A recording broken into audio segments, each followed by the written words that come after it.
Hi friends, എല്ലാവർക്കും പുതിയ വീഡിയോയിലേക്ക് സ്വാഗതം.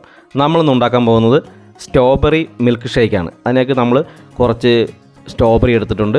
അത് നല്ലതുപോലെ കഴുകി വൃത്തിയാക്കിയ ശേഷം ചെറുതായിട്ട് അരിഞ്ഞ് അത് നമ്മൾ മിക്സിയിലിട്ട് അതിലേക്ക് ഒരു 3 സ്പൂൺ പഞ്ചസാര വിട്ട് അതിനുശേഷം അണ്ടിപ്പരിപ്പ് ഇട്ട് കൊടുത്തതിന് ശേഷം നല്ലതുപോലെ ഒന്ന് അടിച്ചെടുക്കുക.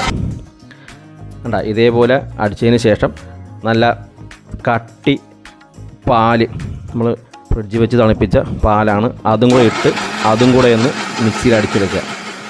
എന്താ, അതിനുശേഷം നമ്മൾ തുറന്ന് നോക്കിയാൽ നല്ല അടിപൊളി നമ്മുടെ സ്ട്രോബെറി മിൽക്ക് ഷേക്ക് റെഡി ആയിട്ടുണ്ട്.